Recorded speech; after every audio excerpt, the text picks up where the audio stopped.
الحمد لله رب العالمين والصلاة والسلام على سيدنا محمد وآله وصحبه أجمعين أما بعد فقد قال الله تعالى في القرآن العظيم في الفرقان المجيد أعوذ بالله من الشيطان الرجيم بسم الله الرحمن الرحيم يا أيها الناس اتقوا ربكم إن زلزلة الساعة شيء عظيم அல்லாஹ்வுடைய மாபெரும் கிருபை நாம் எல்லாம்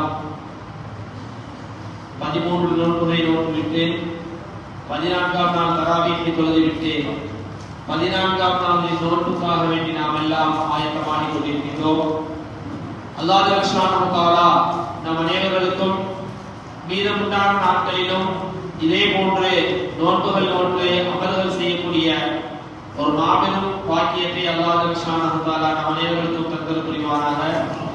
மேலும் யாரெல்லாம் இந்த நோன்புடைய காலங்களில் தெரிந்ததும் கூட சரியான முறையிலே அமல் செய்யாமல் மிகவும் பொதுபோக்காக இருக்கின்றார்களோ அவர்களுக்கு அல்லாஹ் சுப்ஹானஹு வ தஆலா முழுமையாக அமல் செய்யக்கூடிய பாக்கியத்தை அல்லாஹ் சுப்ஹானஹு வ தஆலா தந்தல் புரிவானாக.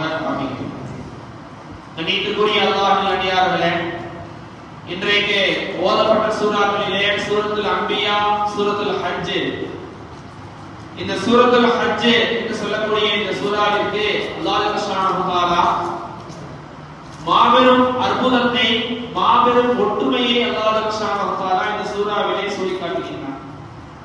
இந்த சூரா இறக்கப்பட்டதனுடைய காரணம், இந்த சூரா இறக்கப்பட்டதனுடைய நோக்கத்தை நாம் பார்த்தோம் என்று சொன்னால், பொதுவாக மற்ற சூறாக்கள் எல்லாம் மக்காவில் இருந்தால் மக்காவில், மதீனாவில் இருந்தால் மதீனாவில், இந்த மாதிரி தான் ரசூலுல்லாஹி ஸல்லல்லாஹு அலைஹி வஸல்லம் அவர்களுக்கு வஹீ மூலமாக அறிவித்து கொடுக்கப்பட்டது.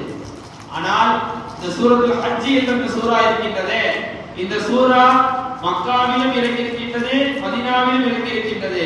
அதே போன்று ரசூலுல்லாஹி ஸல்லல்லாஹு அலைஹி வஸல்லம் அவர்கள் பிரயாணத்தில் இருக்கும்போது இறங்கியிருக்கின்றது, ரசூலுல்லாஹி ஸல்லல்லாஹு அலைஹி வஸல்லம் அவர்கள் வீட்டில் இருக்கும்போது இறங்கியிருக்கின்றது. அதே போன்று இரவிலும் இறங்கியிருக்கின்றது, பகலிலும் இறங்கியிருக்கின்றது. இப்படி இந்த சூரத்துல் ஹஜ் என்ற இந்த சூராவுக்கு அல்லாஹ் சுப்ஹானஹு வ தஆலா பலவிதமான சிறப்புகளை கூறி காட்டுகிறார். இன்னும் ஒரு விஷயத்தை சொல்ல வேண்டும் என்று சொன்னால், இந்த ஹஜ் என்ற இந்த சூரா ஹஜ் கடமையாக்கப்படுவதற்கு முன்பதாக இறக்கி வைக்கப்பட்ட சூரா. ஹஜ் என்ற இந்த சூரா ஹஜ் அடிப்படை, ஹஜ்ஜினுடைய சட்டதிட்டங்கள் ஆரம்பிப்பதற்கு முன்னால், கடமையாக்கப்படுவதற்கு முன்னால் அல்லாஹ் சுப்ஹானஹு வ தஆலாவால் ரசூலுல்லாஹி ஸல்லல்லாஹு அலைஹி வஸல்லம் அவர்களுக்கு வஹீ மூலமாக அறிவித்து கொடுக்கப்பட்ட சூரா. இந்த ஹஜ் என்ற இந்த சூராவுல அல்லாஹ் சுப்ஹானஹு வ தஆலா மறுமையினுடைய விஷயங்களை, மறுமை நாளில் நடைபெறக்கூடிய விஷயங்களையும் இந்த ஹஜ்ஜையும் ஒப்பிட்டு பார்க்கும் பொழுது மாபெரும் ஒற்றுமை இந்த ஹஜ்ஜுக்கும் மறுமை நாளுக்கும் இருக்கும். ஹஜ் செய்யக்கூடிய ஹாஜிமார்களுக்கும் நாளை மறுமை நாளில் நடைபெறக்கூடிய கேள்விகளுக்கு விசாரணை மற்றும் நல்லது கெட்டது, கடைசியாக சுவனம் நரகம் என்று போகக்கூடிய இந்த எல்லா விதமான நிகழ்வுகளும் நாம் இங்கே செய்யக்கூடிய இந்த ஹஜ்ஜினுடைய கடமைகள்ல அத்துணையும் ஒற்றுமையாக, ஒரு மாபெரும் வேறுபட்டதாக அல்லாமல் மாபெரும் ஒற்றுமையாக இங்கே நிகழக்கூடிய காட்சியை நமக்கெல்லாம் இந்த ஹஜ் என்ற இந்த சூறாவின் மூலமாக அல்லாஹ் சுப்ஹானஹு வ தஆலா நமக்கெல்லாம் விளக்கி காட்டுகிறார். நீதிக்குரிய அல்லாஹ்வின் அடியார்களே, இன்றைக்கு ஹஜ் செய்யக்கூடிய ஹாஜிமார்களை நாம் பார்த்தோம் என்று சொன்னால், முதலாவதாக ஹஜ் செய்யக்கூடியவர்கள் என்ன செய்வார்கள் சொன்னால், தன்னுடைய ஹஜ்ஜினுடைய கடமையை என்ன செய்வார்கள், நிறைவேற்றும் போவதற்கு முன்னால் மிகவும் பயந்தவர்களாக இருப்பார்கள். மிகவும் பயப்பட்டுக் கொண்டு நாம போற இடத்துல என்ன ஆகும், ஏதாகும், எப்படி நாம போய் அமல்கள் செய்வோம், எப்படி போயிட்டு நாம திரும்ப வருவோம், நாம நல்ல முறையில் போயிட்டு நல்ல முறையில் வந்துருவோமா அப்படிங்கிற மாதிரியான பயங்கள் இருக்கும். அதே போன்று ஹஜ்ஜுக்கு கிளம்புவதற்கு முன்னால் என்ன செய்வாங்க சொன்னா, எல்லா விதமான வசியத்தையும் செய்து விடுவார்கள், எல்லா விதமான வசியத்தையும் செய்து விடுவார்கள். அதே போன்று எல்லா விதமான விஷயங்களையும் தங்களுடைய குழந்தைகள், தங்களுடைய உறவினர்கள், தங்களுடைய சொந்த பந்துகள் அத்துணை பேருக்கையும் சொல்லி விடுவார்கள் ஹஜ்ஜுக்கு போகக்கூடியவர்கள்.